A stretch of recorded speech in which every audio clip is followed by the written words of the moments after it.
Buenas noches a todos los participantes. Les damos la bienvenida a una nueva videoconferencia de la quinta versión del curso en violencia de género. Esta es la segunda videoconferencia del módulo 3. Nos encontramos nuevamente con el doctor Ricardo Sotillo Antesana. Doctor, le damos la bienvenida a una nueva videoconferencia y por favor le doy paso para que usted pueda iniciar con su exposición. Muy bien, gracias Mayra. Un saludo a todas las personas que están en esta noche, un saludo cordial, y vamos a comenzar con esta explicación del módulo número 3 en esta segunda parte, donde vamos a terminar de ver todo lo que estábamos analizando sobre el contenido ya de la ley 348, sobre el tema del trabajo que tienen que hacer los SLIMs, y también iremos viendo cuáles son las medidas de protección. Es decir, esta noche nos vamos a centrar mucho en analizar las medidas de protección que se tienen que detallar, que se tienen que solicitar una vez que se tenga conocimiento de una situación de violencia, ¿no? Entonces, vamos a ir analizando algunos aspectos importantes. Nos habíamos quedado el día martes, recordarán ustedes, sobre el trabajo que tienen que ir realizando el tema de los SLIMs. Habíamos dicho que la intervención estatal, cuando existe una situación de violencia, la podíamos identificar desde dos políticas públicas muy importantes, ¿no? Una era los servicios legales integrales a cargo de los gobiernos autónomos municipales, y por otro lado veíamos el tema de las casas de acogida o de refugio temporal, que no solamente ahí era trabajo de los municipios, sino también del nivel central y de las gobernaciones. Entonces, en base a esos dos elementos que estábamos viendo el día martes, vamos a ver que también hay otra parte muy importante del trabajo que se va a realizar justamente, que hace referencia al tema de las medidas de protección. Es decir, situándonos un poquito, estamos analizando del artículo 29 de la ley 348 en adelante. Entonces ahora vamos a ver si se puede compartir la pantalla. Vamos a esperar unos minutos. Gracias, doctora Mamani, por la observación, para que ustedes puedan ver y vayan siguiendo también la explicación que voy a hacer.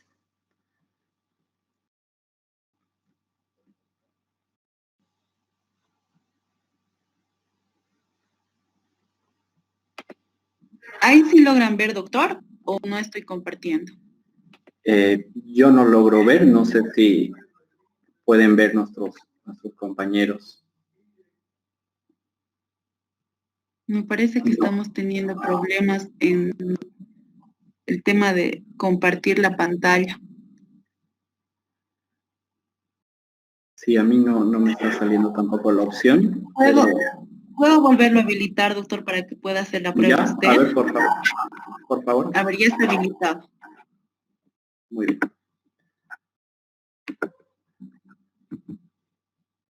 Esto es como la televisión, que sucede en programas en vivo, así que comprenderán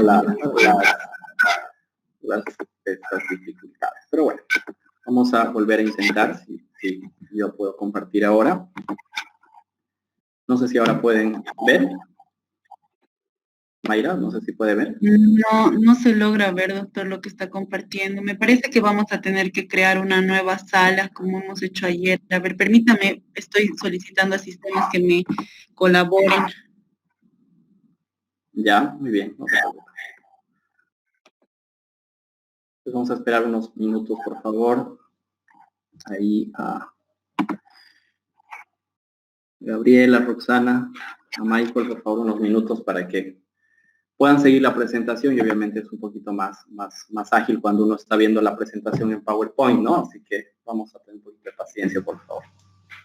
Gracias. Vamos a continuar lo que estábamos analizando justamente, y les decía que en esta noche vamos a hacer un poco el énfasis sobre las medidas de protección que está relacionado a los principales servicios públicos, ¿no? Retomando un poquito y dando la bienvenida también a las personas que se han incorporado en estos minutos, vamos a hacer referencia a que dentro de estas políticas públicas que decíamos y reconocíamos como los SLIMs, las casas de acogida, vamos a tener también un grupo muy importante que van a ser las medidas de protección. Sin perjuicio también de ello, la ley 348 va a establecer y va a ir reconociendo algunos aspectos también de instituciones, de grupos de personas y también justamente de otras políticas públicas accesorias que también van a ir trabajando como un servicio público. Entonces, vean ustedes que en el artículo 29 se va a reconocer un elemento muy importante de las promotoras comunitarias. Esto es un poco relacionado con otras políticas públicas en relación al trabajo de los derechos humanos, donde se utiliza a grupos de pares para que puedan trabajar el tema de la sensibilización y también el acompañamiento en el tema de las denuncias de violencia. Entonces, cuando hablamos de las promotoras comunitarias, se refiere a que el Estado tiene que generar procesos de capacitación para que dentro de las mismas mujeres se pueda generar estos espacios, estas redes que la ley establece como promotoras comunitarias. Lastimosamente, en la aplicación ya de la norma es también un punto débil de la ley 348, porque obviamente no se han generado esas redes a partir del Ministerio de Justicia. El Ministerio de Justicia, entre paréntesis, tiene varios viceministerios que van trabajando. Entonces, toda esta temática, por ejemplo, de la promoción de los derechos, de la aplicación de la ley 348, está muy vinculado al Viceministerio de Igualdad de Oportunidades. Entonces, es esta institución la que tiene que ir generando estos espacios y es muy importante que si está en la norma también se pueda cumplir. Otro elemento importante que se ha establecido en la ley en el artículo 30 es estos espacios de la Casa Comunitaria de la Mujer en relación al establecimiento de también espacios donde se pueda dar, aparte de los SLIMs, aparte de estos centros de acogida y de refugio temporal, se generen espacios, pero dentro del área rural. Entonces, si bien habíamos establecido que los SLIMs tienen una fortaleza muy importante en municipios grandes, podíamos identificar algunos elementos de deficiencias en municipios más pequeños por un tema de recursos. Entonces, vean que aquí en el artículo 30, la ley 348 establece esta situación de Casa Comunitaria de la Mujer para que también se pueda participar entre los gobiernos municipales, pero también el tema de las instituciones de los municipios y también, ¿por qué no?, también establecer, como es un tema del área rural, las naciones y pueblos indígenas, originarios, campesinos. Otro elemento importante dentro de estas estrategias de atención prioritaria y vean la integralidad que también hablábamos de una manera muy especial el día martes, es justamente el tema de la rehabilitación de los agresores. Es decir, que la ley 348, y esto también lo podemos identificar en la Convención de Belém do Pará, no es solamente una norma que va a trabajar el tema de la prevención y la sanción de la violencia, sino también un tema no menor y un tema no menos importante es la rehabilitación de las personas que son agresores. Entonces, ahí se necesita generar justamente elementos de rehabilitación y de reeducación, porque se establece justamente que el tema de la violencia, al ser un elemento principalmente doloso, como lo vamos a ver en el siguiente módulo, es muy importante de indagar cuáles son esas causas, cuáles son esos factores conducentes para los hechos de violencia. Entonces, vean que eso es un elemento también importante que sin perjuicio del proceso penal también se tiene que generar esta rehabilitación de los agresores, donde el tema de la reeducación es muy importante. Asimismo, en el artículo 32 vamos a identificar ya estas medidas de protección que hablábamos, ¿no? Como un segundo grupo de políticas públicas que se tienen que aplicar y de medidas, en todo caso, que se tienen que aplicar para proteger a las mujeres en situación de violencia. Entonces, estas medidas de protección, el artículo 32 nos está dando dos elementos bien importantes desde sus objetivos, desde su finalidad, que va a ser justamente la interrupción del hecho de violencia y a partir de estas medidas de protección, también el inicio de la investigación de estos hechos de violencia. Entonces, estas medidas de protección vamos a ir identificando que lo puede solicitar la víctima, pero también en el sentido de que los SLIMs trabajan de una forma muy, muy importante en estos temas. También es un tema muy importante, decíamos, que se involucren los SLIMs en el tema de las medidas de protección. Entonces, aquí las medidas de protección se establece que son de aplicación inmediata y aquí también se establece de una forma un poco general que estas medidas de protección se solicitan ante la autoridad competente. Entonces, vamos a ver más adelante que esta ley 348 ha creado también instituciones instituciones dentro del órgano judicial, como ser los juzgados especializados en temas de violencia, donde son estos espacios ante los cuales ya sea la víctima, ya sean los familiares y principalmente los SLIMs tienen que acudir para solicitar estas medidas de protección. ¿Por qué? Porque estas medidas de protección, como su nombre lo señala, tienen una finalidad también de proteger la vida, el derecho a la vida, a la integridad física, entre otros derechos, para evitar que esa situación de violencia no sea agravada, ¿no? Entonces vean que eso es un elemento importante, y también en este artículo 32 se establece la aplicación inmediata. Entonces aquí son medidas, como señala su nombre, bastante inmediatas, bastante rápidas para evitar que esa situación de violencia se agrave. Asimismo, en el proceso, tanto como vamos a ver de la denuncia del hecho de violencia como en la solicitud de las medidas, estas medidas de protección, y también en la atención que van a generar los SLIMs y las casas de acogida, se establece en la ley 348, en el artículo 33, que todo el procedimiento, tanto administrativo como judicial, tiene que evitar en lo más posible, decíamos, la revictimización, que ese es un elemento muy, muy recurrente en los casos que se están viendo por ley 348. ¿Qué es lo que sucede? Vamos a poner un ejemplo. La mujer que tiene una situación de violencia acude al SLIM, ¿no? Inicialmente, y cuenta y relata el hecho de violencia. Este SLIM se va a vincular con la FELC-CC, donde la FELC-CC vuelve a solicitar, por ejemplo, una declaración generando una revictimización. Luego, en el proceso penal, también el juez o el fiscal puede, entonces vean que se hace una cadena de revictimización. Entonces, este artículo 33, preveyendo estas situaciones, al asumir que hay muchas instituciones que se van a ir involucrando en este sistema integral de protección, se genera esto, ¿no? La prohibición de revictimización. ¿Por qué? Porque la revictimización genera no solamente una afectación a la dignidad de la persona, sino también la forma directa de la revictimización es justamente la vulneración de la dignidad de la víctima, pero de forma indirecta también puede generar un desincentivo a las otras mujeres que puedan justamente denunciar los hechos de violencia, porque al ver que es un procedimiento largo, donde yo tengo que contar esa historia de violencia en 3, en 4 lugares, genera que las personas no tengan o no vean la necesidad, ¿no es verdad?, de acudir a todo esto. Entonces, ese es un elemento muy importante. A continuación, vamos a ver en la siguiente diapositiva los elementos, como decíamos, esta creación de este sistema y de estas instancias jurisdiccionales de la ley 348 respecto al órgano judicial.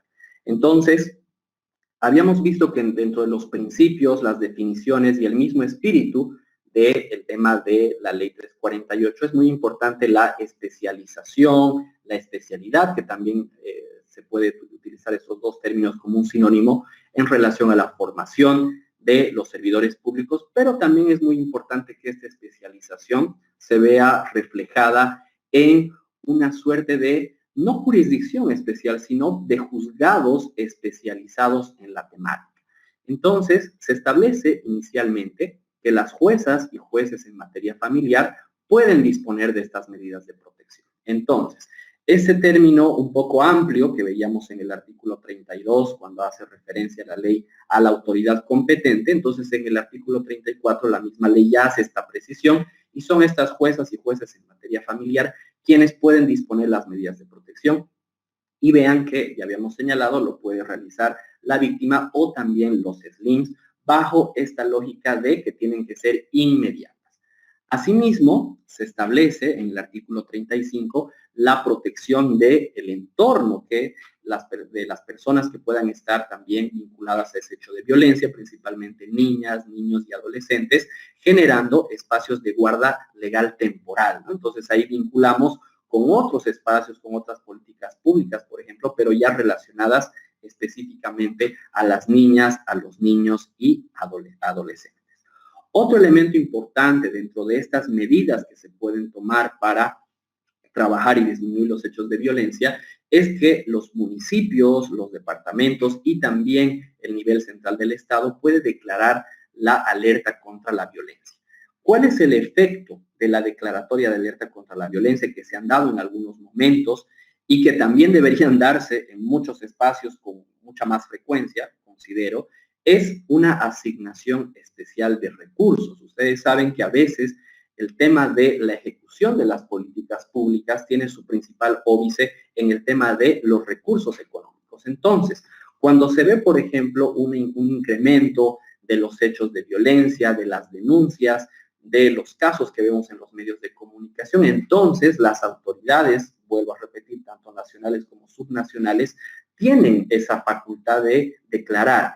Y esa declaratoria, como por ejemplo podemos hacer la similitud como una declaratoria de desastre natural por la cual yo puedo utilizar ciertos recursos, puedo modificar partidas presupuestarias en el ámbito del derecho administrativo, entre otros, también se puede generar eso, ¿no? Entonces vean el artículo 37 nos abre a esta asignación especial de recursos. Entonces la pregunta sería, ¿por qué no se lo está realizando? ¿No? Siempre yo trato de ahí de que reflexionemos, porque luego ya veremos cómo se puede mejorar la ley 348 y a veces la mejora de la ley es aplicando la misma ley, es decir, la ley de una forma muy interesante ya ha establecido ciertos elementos de política pública que lastimosamente las autoridades a veces no las asumen.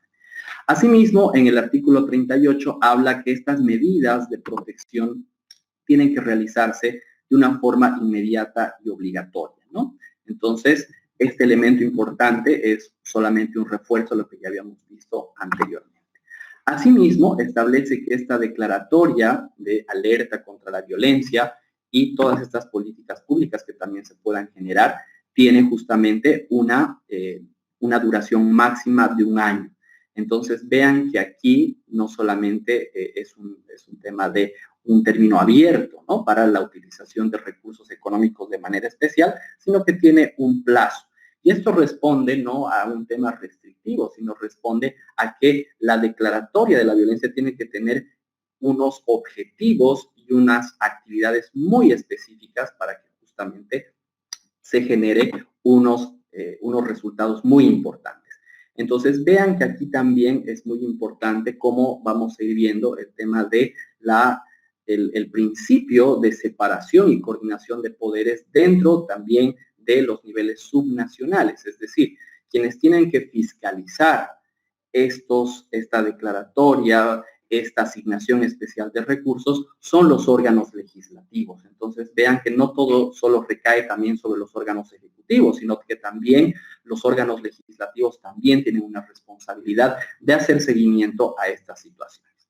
Asimismo, en la siguiente diapositiva vamos a ir viendo cuáles son ya justamente este modelo integrado. Es decir, en base a lo que hemos visto, los SLIMs, las casas de acogida y el tema de las medidas de protección, vamos a ver y vamos a identificar una existencia de un modelo integrado de actuación frente a la violencia de género. Es decir, es una política pública integral que se va a desarrollar a partir de diferentes acciones, de diferentes proyectos, y esto tiene que estar muy vinculado, como dice el artículo 14, y volvemos un poco a la primera parte para retomar estas ideas de las políticas sectoriales, ¿no? Habíamos señalado que si bien la temática de la violencia puede ser un tema transversal, pero es muy importante que en la planificación de las políticas públicas, lo que hablábamos el día martes, de los POAs que se están generando en muchos espacios, en muchos municipios en este mes de agosto, se tienen que generar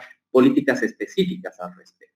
Y estas políticas tienen que generarse, el artículo 14 habla sobre programas, proyectos que obviamente tienen no solamente que tener actividades, sino una asignación presupuestaria. Entonces, dentro de estas políticas sectoriales, dentro de este modelo integrado, retomamos el tema de la integralidad que también veíamos el día martes, vamos a ver principales acciones o actividades. Vean que ahí la misma ley 348 le está diciendo a los municipios, le está diciendo a las gobernaciones y al mismo nivel central por dónde tienen que ir estas acciones y estas políticas sectoriales. La prevención, la formación que habíamos visto en relación a la educación o a la reeducación, La orientación, que esto está muy vinculado a los SLIMs, es decir, la orientación para que las personas, por ejemplo, conozcan muy bien cómo se hace la denuncia, dónde tienen que acudir, qué es lo que sucede si no cuenta con un abogado, es decir, cosas básicas, elementos básicos que a veces los damos por sentado, pero esta falta de orientación, vean ustedes, a veces genera que no existan las denuncias o que si existe una denuncia no pueda ser justamente desarrollada de la mejor manera. Luego, la atención a víctimas y también a los agresores, como hemos visto anteriormente, la comunicación, es decir, este tema de la comunicación está relacionado a la difusión de la ley 348, de estas medidas de protección, de qué trabaja el SLIM, etcétera. Y el artículo 15 también hace un elemento bien interesante de involucrar también a la sociedad. Si bien conforme el artículo 13 de la Constitución Política del Estado establece que es el Estado quien es el garante de los derechos humanos, de los derechos fundamentales, no es también menos cierto que es muy importante que los sectores de la sociedad, de la comunidad, también estén involucrados en estas políticas sectoriales, ¿no? Ya veíamos anteriormente, por ejemplo, el manejo de las universidades, podemos hablar también de las juntas vecinales, de los mecanismos de participación y control social, de las juntas de padres, de madres de familia, es decir, es muy importante que las autoridades involucren a los actores y a las actrices de las sociedades para que exista, como señala el artículo 15, este involucramiento y no sea solamente un trabajo separado o unilateral del Estado, sino que también todas las personas vayan sumando, porque no olvidemos que, como veíamos en el módulo número 2, al ser la violencia un resultado o una expresión del patriarcado, necesitamos generar, obviamente, unas políticas integrales desde muchos sectores y obviamente la sociedad organizada y los sectores vivos de la sociedad tienen que estar necesariamente involucrados.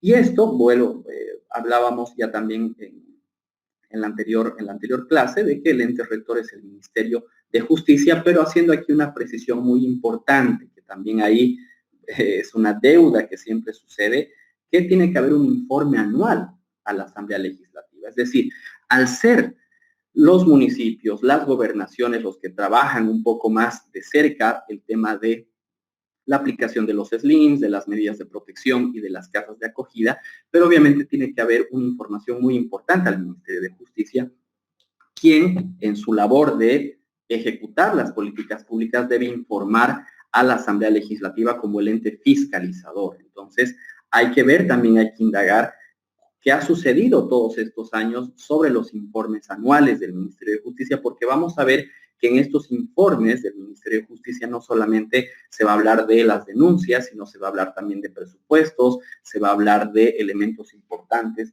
en relación a las normas de desarrollo, los reglamentos, es decir, se hace un seguimiento muy importante. Entonces, vean que si bien es una responsabilidad del Ministerio de Justicia, también tiene que ser una responsabilidad de la Asamblea Legislativa Plurinacional la exigencia, si es que no lo hace el Ministerio de Justicia. Por ejemplo, ahora en esta coyuntura un poco de esta pugna de poder entre el Ejecutivo y el Legislativo, es muy importante que estos temas también no se dejen de visibilizar porque son elementos importantes, porque obviamente, si bien independientemente de las fuerzas políticas, es muy importante que el órgano que tiene la legitimidad del pueblo, que es justamente el órgano legislativo, la Asamblea Legislativa Plurinacional, puede hacer un seguimiento de cómo se está generando, no con el ánimo de entorpecer, sino con el ánimo de mejorar, porque obviamente habíamos dicho que mientras más personas estén involucradas, más instituciones sean responsables de estas temáticas, obviamente es mucho mejor para el trabajo que se va a realizar. Asimismo, continuando, vamos a ya ir viendo que en el artículo 35, dentro de estas medidas que veíamos, dentro de este modelo integrado que veíamos en este tema número 4, vamos a ver la identificación de varios tipos de medidas de protección. Ustedes van a encontrar en el artículo 35 de la ley 348 un listado bastante interesante que vemos ahí en la siguiente diapositiva de diferentes medidas de protección, les decía. Entonces, ahí destacando entre las más importantes, que, vuelvo a repetir, lo puede solicitar la víctima o lo puede solicitar el SLIM ante estos jueces y juezas de familia. Vamos a identificar, yo les comentaba, ahí no sé si nos pueden poner la siguiente diapositiva para que vayamos haciendo el seguimiento. La salida del hogar del agresor como una de las principales e inmediatas medidas de protección.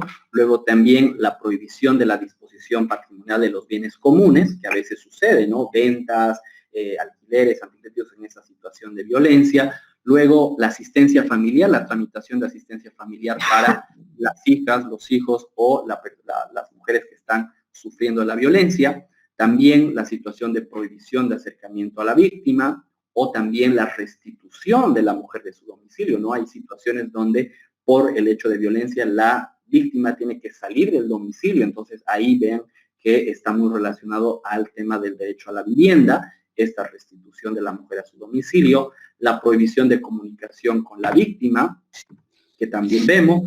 A continuación también vemos la prohibición de intimidación a testigos, que vamos a ver que ya en este elemento de las medidas de protección se vincula mucho con el procedimiento penal, que vamos a verlo el día martes, ¿no? La prohibición de intimidación a testigos por parte del agresor, la suspensión del régimen de visitas, la entrega de objetos o documentos que puedan considerar o puedan constituirse ya sea indicios o también pruebas para la denuncia, la tolerancia o la reducción del horario de trabajo, por ejemplo, de la mujer víctima, porque obviamente al estar en una situación de violencia es una situación especial, entonces también los empleadores tienen esa posibilidad de que el juez establezca, ¿no? Esta tolerancia o reducción del horario de trabajo, la anotación preventiva, el congelamiento de cuentas por parte del agresor, la remoción del trabajo en casos de acoso sexual. Entonces vean con este pequeño pantallazo del artículo 35,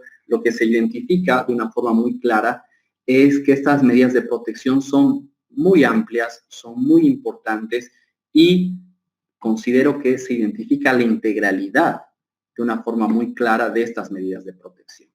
Entonces, otro de los cuellos de botella que siempre vamos identificando en la aplicación de la ley es el bajo nivel, si valga el término, de la solicitud de las medidas de protección. Es decir, hay muy pocas solicitudes de medidas de protección.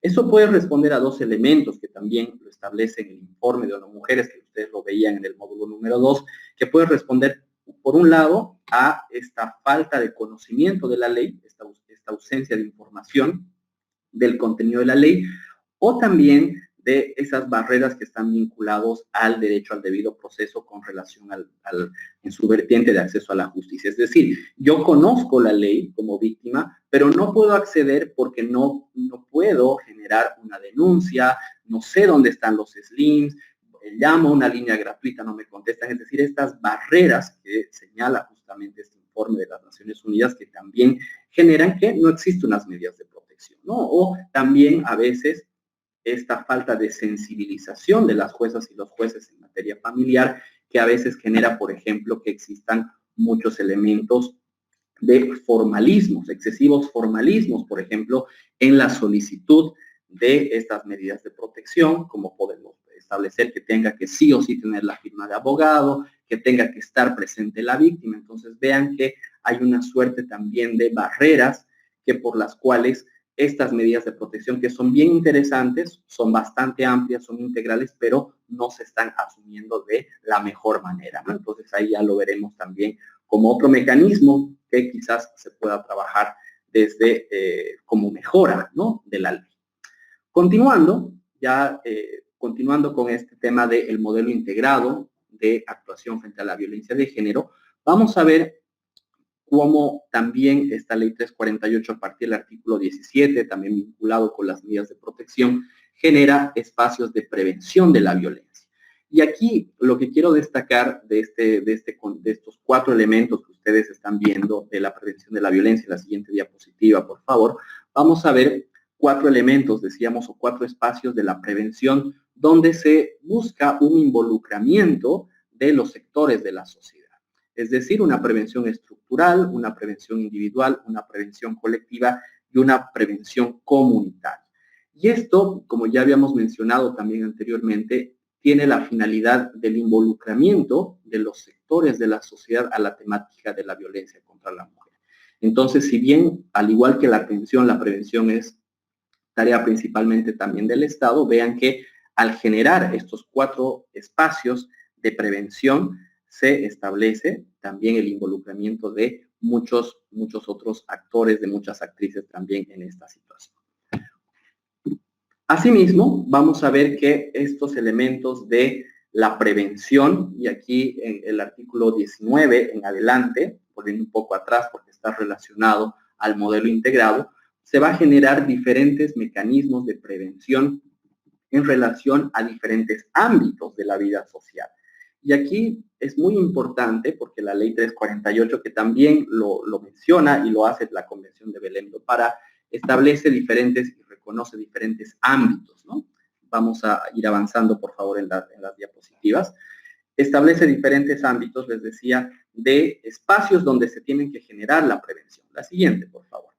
Entonces, vean ahí que vamos a tener inicialmente los espacios de prevención en el ámbito educativo, en el artículo 19, y en varios espacios que vamos a ir también destacando, ¿no? En el ámbito educativo tenemos un enfoque de género en la currícula, que eso es un elemento que está en la ley, pero que todavía no ha estado muy vinculado en el tema de la ley 070. Si bien la ley 070 habla del tema de la educación con enfoque de género, todavía no existen ahí, no hay todavía ahí en la currícula algunos elementos, ¿no? Es decir, se ha generado que todo el tema de los derechos de la mujer, el enfoque de género, el tema de la violencia contra la mujer, se establezca como un tema transversal, pero esa transversalidad, considero, se ha ido perdiendo porque al no tener una asignatura, valga el término, específica sobre estos temas, se va perdiendo, ¿no? La temática de trabajar y de sensibilizar a las profesoras, a los profesores y principalmente a las y los estudiantes en esta temática de la violencia de género. Asimismo, establece que en el ámbito educativo tiene que haber centros de atención psicológica, porque obviamente las víctimas de violencia también pueden ser niñas, pueden ser niños, adolescentes. Entonces, ¿dónde es el espacio inicial donde, por ejemplo, estos menores de edad y estas menores de edad pueden hacer, por ejemplo, el anuncio de una situación de violencia? Es en las unidades educativas. Entonces, ahí tenemos que preguntarnos si todas las unidades educativas tienen estos centros de atención psicológica. Y también en esta situación, por ejemplo, de pandemia, de cuarentena, donde se ha generado, por ejemplo, la educación virtual, ¿cómo podemos acceder a estas atenciones, ¿no?, psicológicas cuando no tenemos una presencialidad? Entonces también ahí nos vienen otros elementos de reflexión. Asimismo, establece que las unidades educativas, a través de sus autoridades, tienen que generar políticas de prevención del acoso sexual, y aquí también está muy vinculado no solamente al tema de la educación regular, que veíamos también anteriormente, sino también a los otros espacios de educación alternativa, de educación especial, porque el tema del acoso, que en algunos casos y durante muchos años ha sido completamente normalizado, es una de las primeras situaciones de violencia que se da entre pares cuando son menores de edad, pero también ha sucedido y sucede, yo soy docente universitario, sucede en las universidades o sucede en los colegios. ¿Por qué? Porque no vamos a negar que los espacios educativos, y eso lo mencionan muchos enfoques pedagógicos, son espacios de poder, ¿no? Entonces, al ser espacios de poder, lastimosamente algunos pueden abusar de ese poder y se puede generar situaciones de acoso, que eso también puede derivar en situaciones de violencia, ¿no? Entonces, para eso, vean que es muy importante tener reglamentos y protocolos para las denuncias. Entonces, vean que el Ministerio de Educación tiene o tendría que tener que elaborar reglamentos de protocolos para las denuncias, por ejemplo, en el sistema regular de educación. Hace poco tiempo estábamos analizando, por ejemplo, una tesis de grado muy interesante de una estudiante de Derecho, acá en Santa Cruz, donde identificaba que, por ejemplo, en el sistema público de las universidades, solamente recién, por ejemplo, la Universidad San Francisco Javier de Chuquisaca es la primera, vean, después de casi ya muchos años de la ley 348, que está trabajando un protocolo para las denuncias por acoso sexual. Entonces hay que ver qué sucede en las otras universidades, no solamente públicas, sino también privadas, porque al no tener, como ustedes estarán identificando, un reglamento o un protocolo para que una persona pueda hacer la denuncia de una situación de violencia en el ámbito educativo, eso genera no solamente una impunidad, sino genera justamente la ausencia de denuncia, ¿no? Entonces, esos son elementos importantes. Siguiendo, vamos a ver que en el artículo 20 también vamos a tener diferentes mecanismos y estrategias de prevención de la violencia contra la mujer en el ámbito de la salud. Ahora bien, cuando hablamos de la salud, no solamente tenemos que establecer esta relación entre la salud física, es decir, la salud corporal, sino entender, como ha dicho también la OMS en muchos espacios y también lo menciona la Constitución, entender la salud como una integralidad, ¿no? Es decir, la salud física, la salud mental, la salud sexual como una integralidad. Entonces, elementos de promoción, de prevención y atención integral en salud son muy importantes. Y acá quiero destacar que los elementos de promoción, prevención y atención tienen que ser gratuitos. Entonces, el tema de la gratuidad de la salud es algo que se debate no solamente en estos espacios, en esta temática, sino en muchos otros espacios. Entonces, es todavía una deuda del sistema de salud, peor en esta coyuntura, vuelvo a repetir, del COVID-19, que no solamente las personas tendrían que tener esa accesibilidad cuando tienen una situación de enfermedad física, sino, por ejemplo, ahí yo quiero destacar el primer verbo, ¿no? El tema de la promoción, que tiene que haber espacios. Ahí yo puedo destacar, por ejemplo, una iniciativa muy interesante del Gobierno Autónomo Municipal de La Paz, que en los espacios, por ejemplo, en los hospitales municipales, recuerdo en el Hospital de los Pinos, en el Hospital de la Merced y en otros centros de salud de primer nivel, se generó un espacio, por ejemplo, de atención diferenciada para adolescentes y jóvenes, ¿no? Donde no es un consultorio regular, sino es como un consultorio adaptado para los jóvenes, para que vayan y promocionen su salud, es decir, vayan y conozcan sobre la atención de su salud, la prevención de enfermedades, alimentación saludable, el tema, por ejemplo, de la salud sexual, la salud reproductiva. Entonces vean que este tema de la promoción y la prevención de salud nos puede dar muchos elementos de políticas públicas creativas, ¿no? Asimismo, se establece que se tiene que tener un protocolo de detección, atención y referencia en los casos de violencia, es decir, cuando existe la atención en los centros de salud en una situación de violencia, tiene que haber una referencia, por ejemplo, con los SLIMs, y ahí es muy interesante porque al ser en el ámbito de la salud, los primeros y segundos niveles, responsabilidad de los municipios y los SLIMs también de los municipios, sería muy fácil generar un protocolo único, que no he conocido. Sabía que el municipio de Cochabamba estaba tratando de trabajar esto, pero no se ha logrado, ¿no? Entonces eso es también otra deuda que tienen los municipios para realizar. Otro tema importante, la sensibilización del personal médico sobre los temas de violencia y la prestación gratuita de temas de las víctimas de violencia, ¿no? Entonces ahí, por ejemplo, podemos identificar el tema de los estudios, el tema de la valoración que se hace en el IDIF y otros elementos que también iremos viendo cuando ya veamos la tramitación de las denuncias en el siguiente módulo a partir del día martes. Asimismo, vamos a identificar ya como algunos temas finales de estos métodos o estos ámbitos de prevención. Otro tema muy importante que es el ámbito laboral, donde partimos y parte este artículo sobre la igualdad de derechos laborales entre hombres y mujeres que está previsto en la Constitución, que vean ustedes que no solamente es un tema de la remuneración, que eso también es otra brecha, ¿no? Que hay muchos estudios, el informe de ONU Mujeres también lo menciona, ¿no? Que todavía existe una brecha entre la remuneración por mismos trabajos cuando lo hace un hombre, cuando lo hace una mujer, pero aquí un elemento importante es la sanción a los despidos injustificados. Es decir, ¿qué sucede? Cuando existe una situación de acoso en el ámbito laboral y el agresor no cumple con su objetivo, se genera un despido injustificado.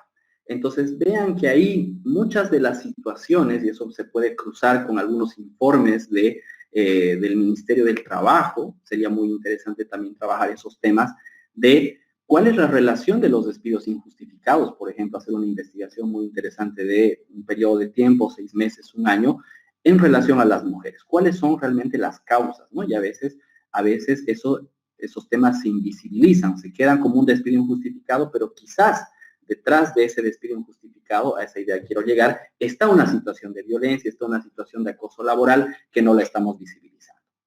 Entonces, por eso, también este artículo 21 habla de una protección contra el acoso sexual y laboral, que al ser el tema del trabajo una competencia exclusiva del nivel central, ahí el Ministerio del Trabajo es quien tiene toda la potestad, ¿no? Entonces, el tema de una reglamentación, un protocolo, también está pendiente como un mecanismo también de trabajo. Y la capacitación a servidoras y a servidores públicos que no sean del SLIM, sino de todos los niveles del Estado, sobre el tema de la violencia, ¿no? Tenía entendido, por ejemplo, que en las anteriores gestiones el Viceministerio de Igualdad de Oportunidades hacía como unos talleres, ¿no? Unos talleres donde iba a diferentes instituciones, tanto ministerios o entidades descentralizadas, desconcentradas, incluso algunas empresas públicas, ¿no? Donde se generaba una explicación de la ley 348, cómo se tiene que sancionar la denuncia, y vean que eso es muy importante, porque obviamente las servidoras y los servidores públicos están en contacto directo con las personas, pero también esas personas tienen, por supuesto, una vida después del servicio público, y eso se va generando como un elemento que se tiene que replicar, ¿no? Y finalmente, en la siguiente diapositiva también se va a visualizar y se tiene que involucrar a los medios de comunicación en relación en este artículo 22 y 23 de la ley, en las medidas de prevención en el ámbito de la comunicación. Y aquí el centro que nos establece la ley son las campañas comunicacionales en contra de la violencia, que podríamos identificarlos en contra de la violencia, pero también la difusión de la ley 348. Es muy importante que la ley, esta ley que estamos aprendiendo, que estamos un poco desmenuzándola, se conozca, pero no se conozca en estos espacios solamente un poco profesionales, entre abogadas, entre abogados, sino realmente exista, valga el término, una democratización, ¿no? De la ley 348, donde podamos tener, por ejemplo, cápsulas en medios de comunicación, en las redes sociales, porque obviamente la gente está consumiendo, más aún en esta situación de cuarentena, donde el consumo de internet, en las redes sociales, todos estamos ahí todos los días, ¿no? Entonces tiene que haber esos espacios que, vean ustedes, eso tampoco es gratis, ¿no? Entonces también tiene que haber una asignación presupuestaria, tiene que haber una planificación por parte de todas las instituciones del Estado para invertir, porque a veces también se lo ve como un gasto, hay que verlo como una inversión en estas campañas. Otro elemento importante que ahí hay que trabajar también con los gremios de periodistas son los códigos de ética en medios de comunicación, para principalmente evitar lo que veíamos en el día martes, estas situaciones de violencia simbólica, de la cosificación de las mujeres en diferentes espacios, ¿no? De los medios de comunicación. Y la difusión permanente de la información en medios de comunicación, que eso a veces había en algún informe que realizó el Ministerio de Justicia, se identificaba como que a veces los medios de comunicación estaban cobrando por esta situación. Entonces también ahí en algún reglamento que pueda generar, por ejemplo, el Ministerio de Justicia, se debería establecer una obligatoriedad que todo medio de comunicación, por ejemplo, valga la redundancia, de forma obligatoria, genere estos espacios de difusión de la ley 348, ¿no? Entonces, porque conociendo la ley, la gente va a poder exigir. Entonces, vean, a modo de resumir estos elementos importantes, este modelo integrado lo podemos identificar con tres aristas muy importantes. Los SLIMs, que veíamos el día martes, las casas de acogida o refugio temporal como segundo elemento, y las medidas de protección que hemos visto hoy día en el artículo 35. Y vean que estos ámbitos que hemos visto de forma final en estas últimas diapositivas vendrían a ser como estas medidas y estas acciones transversales a este continuo de política pública. Porque obviamente en estos ámbitos que estamos viendo, el involucramiento no solamente va a ser del Estado, sino también van a ser de los grupos sociales, como ya habíamos mencionado. Entonces vean que este modelo integrado está relacionado a eso, al involucramiento del Estado en los diferentes niveles, pero también de los diferentes sectores de la sociedad, porque obviamente se tienen, como ustedes ya estamos identificando, hay muchas cosas que se tienen que hacer. Hemos visto algunos ámbitos solamente, pero podemos identificar otros ámbitos y obviamente se necesita la movilización principalmente de recursos económicos, pero también de recursos humanos, ¿no? De brigadistas, de voluntarias, de voluntarios, de personas que estén, que tengan un compromiso de trabajo para el tema de la ley 348. Entonces, eso hasta aquí por mi parte en relación a este módulo 3. En el módulo 4, antes de que les ceda la palabra a las consultas y a las dudas que vayan a tener o algún comentario también, vamos a establecer que a partir del día martes vamos a ver ya el proceso penal o las precisiones normativas que hace la ley 348 ya en la denuncia penal, ¿no? Y vamos a identificar también algún tema con el ámbito constitucional. Muy bien, entonces Mayra, eso por mi parte. Quedo atento, por favor, a comentarios, a dudas, a consultas, por favor. Muchas gracias, doctor, por la exposición. Por favor, invitamos a los participantes a que si tienen alguna consulta, la pueden hacer llegar mediante el chat de la aplicación o también tienen la posibilidad de habilitar sus micrófonos y hacernos llegar sus consultas de manera verbal, por favor. En la parte de pantalla tienen un icono como parlante, ahí deben hacer clic 2 veces para que se habilite su. Aguardamos sus consultas, por favor. Tenemos una consulta del doctor Flores. Nos dice, ¿qué casos deben ser atendidos por el SLIM, dado que ciertos casos van directo a la FELCB o juzgados especializados? Muy bien, gracias, Justino, por la pregunta, ¿no? Vamos a identificar el día martes que el inicio de la denuncia se puede hacer por 2 vías. Directamente a la FELCB o directamente vía SLIM. ¿Cuál es un poco la diferenciación entre uno y otro? Que cuando la persona va al SLIM, el SLIM es el que hace el nexo con la FELCB y el inicio del proceso penal y la denuncia. Mientras que obviamente si uno lo hace a la FELCB directamente va a eso. Entonces, ¿cuál es lo importante? Que a veces el tema de la accesibilidad que tiene una víctima de violencia es más directo desde la experiencia, y ahí podemos comentarlo, es a través de los SLIMs, porque hay varios SLIMs, hay en diferentes espacios, en cambio la FELCB a veces es un poco más reducido. Entonces, jurídicamente hablando, procesalmente hablando, es igual, es decir, no es que ciertos tipos de violencia van vía SLIM u otros tipos de violencia van vía FELCB, es exactamente lo mismo, solamente que ahí tenemos como un paso previo, si vamos ante el SLIM va ante la FELCB, no solamente esa precisión. Muchas gracias, doctor, por la respuesta. Por favor, no sé si alguno de los participantes tiene alguna consulta más para el doctor Sotillo.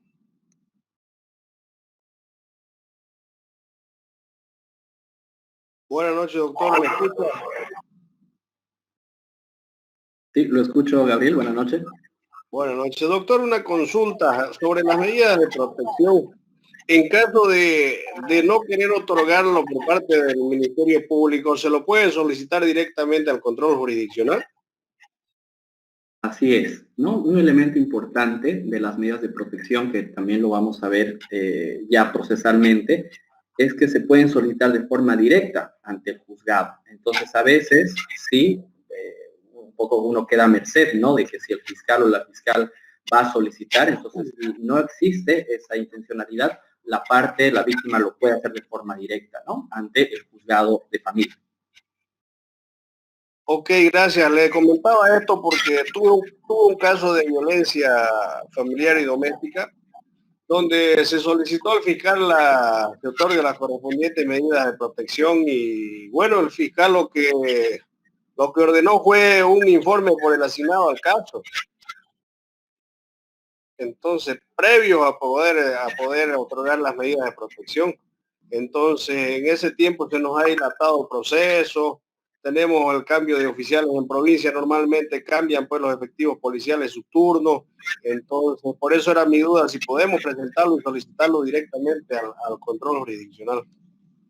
Sí, se lo puede presentar y ahí, como vamos a ver también el día jueves, y por eso yo jalaba un poquito ahí la experiencia constitucional, Si, por ejemplo, ahí vemos un tema del retraso, ahí directamente se puede ver incluso también un amparo constitucional. Y ahí vamos a ver que, si bien el amparo trabaja con el principio de subsidiariedad, es decir, habría que agotar este tema de violencia, y hay mucha jurisprudencia constitucional que también les voy a mencionar el día jueves, hace referencia a eso, ¿no? Que vía amparo constitucional se puede presentar de forma directa, saltándonos la subsidiariedad, porque obviamente comprenderán ustedes que la víctima o el grupo de personas no puede estar a merced de, como usted muy bien lo señala, del cambio de los oficiales en la CB, de la voluntad del fiscal. Disculpen que lo diga así, pero eso es lo que sucede en el día a día, ¿no? A veces uno está a la merced de las ganas de esos servidores públicos. Entonces, vean que en esos casos extremos también tendríamos esa salida vía amparo para generar un tema de celeridad en la denuncia y en las medidas de protección. Una última consulta, doctor. Sí. Sobre el tema de las medidas de protección, normalmente se dan el alejamiento del hogar por parte del hombre, ¿no? Y dentro de esa medida de protección también el alejamiento de los niños, o sea, del hogar. ¿Eso no va en contra de nuestra Constitución y de las normas? Un tema importante del trabajo de los derechos de las niñas, niños y adolescentes, que está relacionado también a la Convención de los Derechos del Niño, es esta figura del interés superior del niño, niña, adolescente. Entonces ahí el juez o la jueza que va a disponer esta medida de protección tiene que justificar, y obviamente tendrá que ser una argumentación fundamentada de por qué, por ejemplo, va a decidir que los menores salgan del núcleo familiar, salgan de estar con la madre y se vayan, por ejemplo, a una casa de acogida o también a un centro municipal. Entonces ahí tiene que haber una justificación que estará avalada con informes de trabajadoras sociales, informes psicológicos y también jurídicos, es decir, por qué el juez tiene que justificar, por qué se establecería que ese es el mejor interés para ese niño, niña o adolescente, ¿no? Entonces, hemos visto muchas situaciones que ahí también, lastimosamente, las autoridades jurisdiccionales actúan de una forma a veces arbitraria, ¿no? Sin justificar directamente, disponen, y a veces el alejamiento del menor, de la madre, de la víctima, a veces puede ser contraproducente, ¿no? Entonces ahí tenemos que estar muy atentos para solicitar que exista una fundamentación muy importante, porque de lo contrario ahí se nos abriría también otra vulneración de derechos.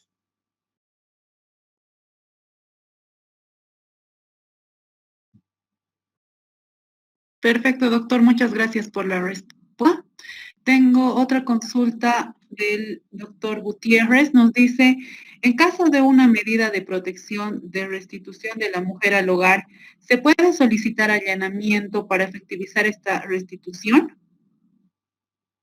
Sí, sí, Carlos, muy buena apreciación. Sí, se puede solicitar el allanamiento, porque obviamente a veces en algunas circunstancias esta restitución tarda días, semanas, entonces se puede solicitar, está permitido, ¿no? Entonces ahí directamente con un memorial bastante sencillo se solicita al juez de familia, quien es el que está disponiendo la medida de protección, directamente esta efectivización de la restitución.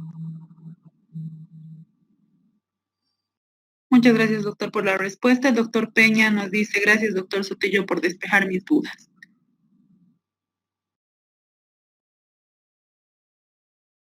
Bueno, me parece, doctor, que por esta sesión no tenemos más consultas, así que si usted está de acuerdo, podemos dar por finalizada la videoconferencia. Muy bien, estimada Mayra, recordar que tenemos algunas actividades también en la plataforma, y para un poquito ir adelantando, vamos a analizar del artículo 42 en adelante, ¿no? De la ley 348 a partir del día martes. Perfecto, doctor. Agradecemos mucho por el tiempo que brinda para que se pueda llevar a cabo esta videoconferencia. Vamos a enviarles también al grupo de WhatsApp el recordatorio para que puedan presentar la actividad programada como fecha límite hasta el día lunes. Me parece que el doctor Peña está escribiendo, entonces voy a guardar, por favor, doctor, para poder leer su mensaje.